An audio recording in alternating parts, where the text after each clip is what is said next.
That was one of the most hated fuzzes. If you want to check out my The Stooges video that I did on one of the most Marmite type of fuzzes, so it's most hated, but it could solve a riddle.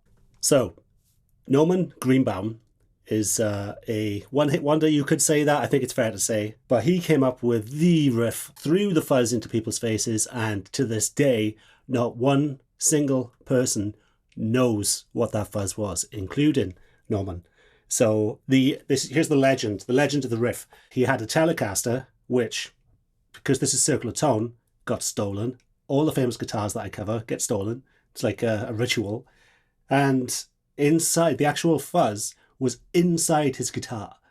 Now, a lot of people, including a lot of pedal makers, think that the actual circuit inside there was from a tone right pedal. And I have a copy of the tone right here, and the real cool fuzz. So he's got a Telecaster with essentially a fuzz pedal inside the guitar, just the circuit, okay? So he'll have to have a battery inside there. There wasn't that many fuzz circuits around at the time, but the one with the most character that was most like it was the Fuzzrite.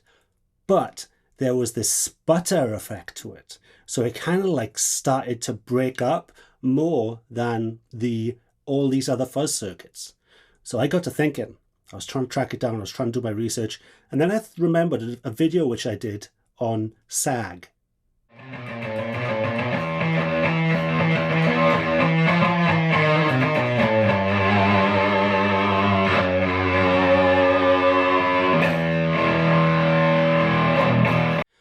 Now what that was is a pedal that I enjoy. When you do certain settings, it almost sounds like a fading battery. So I got my favorite battery in all the world. Here's a close-up of this battery. Basically looks like a 70s WWF character, before they started taking steroids. Love this guy. I got married because of this guy. I was actually wearing a Big Muff t-shirt, and my wife-to-be called me over when I was standing in a bar looking ridiculously hot and said, "What's your t-shirt mean?" Because she was in college at the time and she was interested in Big Muff Pie, and then she's kind of got it. So it's, thank you, by the way. This guy's a legend. Check this out. Ready?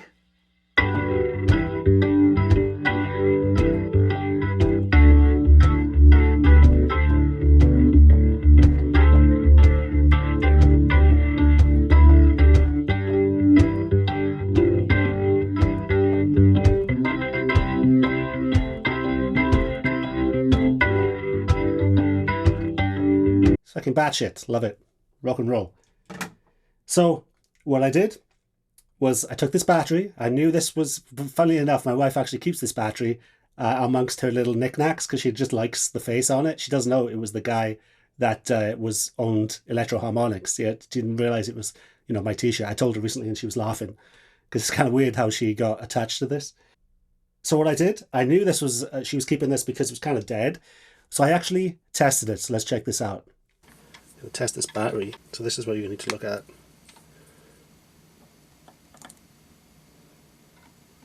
.97. I think I want to go to about 6, maybe 5.5, but I'm going to try 6 first. So I got down there and it started to get a little bit more stressed.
I left it on for a while to try and sink the battery lower to see maybe 6 volts, but it stopped working. This stopped working in the pedal.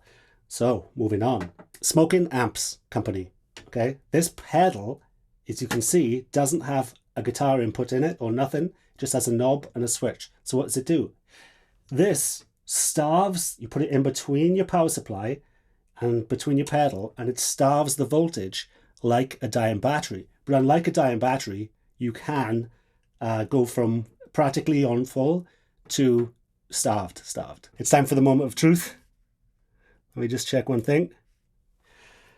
So this is, I can't play the riff because I have my little finger locks up. It's good because it allows me to do this, but it doesn't allow me to play. I got a weird thing going on with my fingers where I can't use my little finger, and this stretch is massive, and I don't pick. I have no nails, so I'm not going to sound authentic.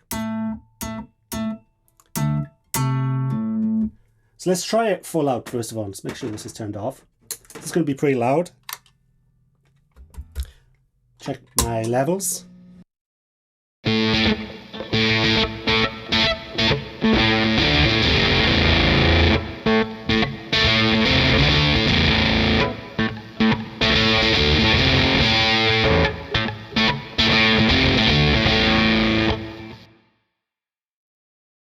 So you get the idea. That's the riff, and you can hear that it has that quality.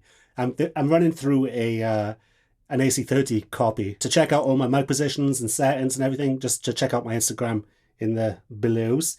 So let's turn this on full, and I'll keep starving the battery to see what happens.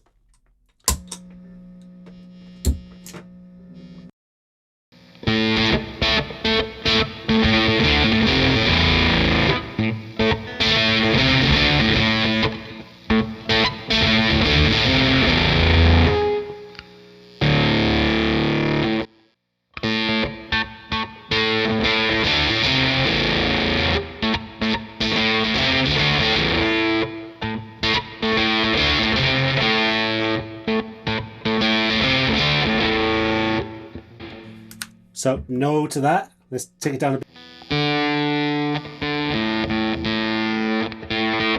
Here it gets quieter.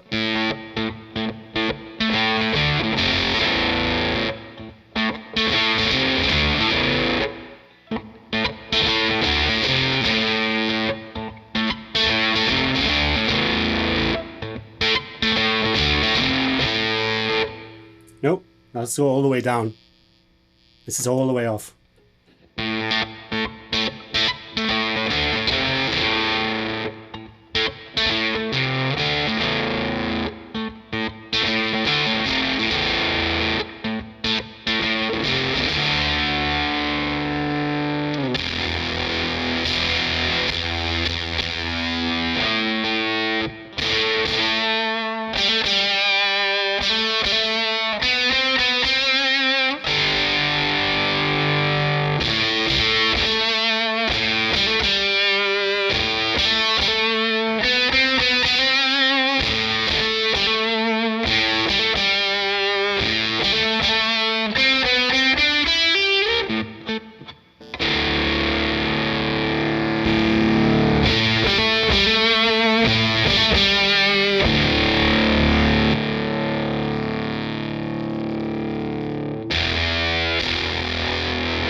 Okay. I don't always get it right. And so I think we can scratch off the fuzz right with a low battery off that list of circuits, because I started it as low as it could go all the way down. I used the battery until the pedal refused to work. And then I took this down, and you can actually see the LED dim to almost nothing. So it's starving it of a lot of power, but I do really like the sound of it. Listen to this. It reminds me, I'm going to put it on the neck pickup, and I'm going to starve it all the way. It reminds me of Queens of the Stone Age. I think they mess around with sag as well.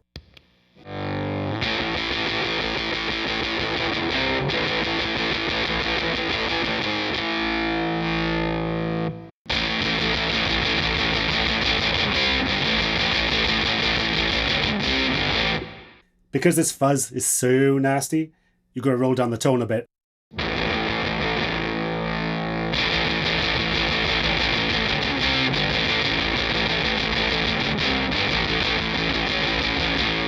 And this is what it sounds like normally.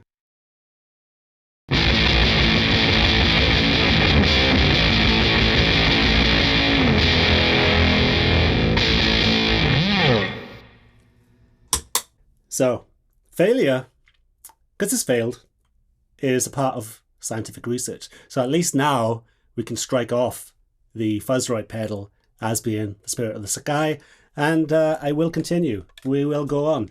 Like the fuzz face was around back then, so we can have a check out some of these fuzzes. This is a bit of a later fuzz face, so I doubt it was a silicone fuzz, but we can mess around. To be continued.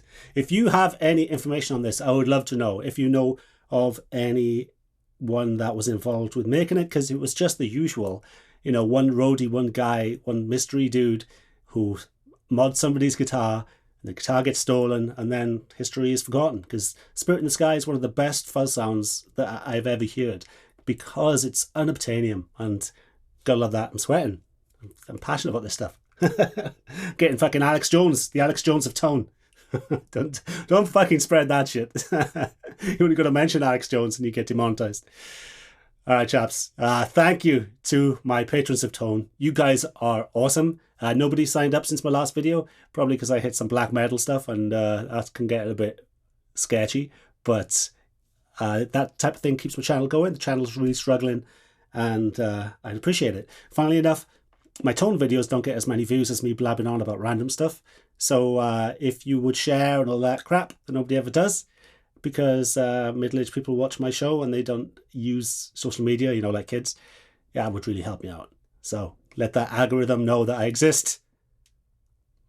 Appreciate it. Next time, what is this behemoth right here? Does It Doom? Episode 2 is coming up. I'm going to do, this thing is one EQ boost. Because usually an EQ boost is about this big in front of a Marshall amplifier. So for the next Does It Doom, I'm going to put this in front of a Marshall and boost it with the biggest EQ boost in history. Have to stay tuned. Love it. All right, chaps, I'm sweating with rage. This was a lot to set up, so I probably should have just settled down before I did it. So you guys are awesome. Please subscribe and all that shite. And Mr. Bubs.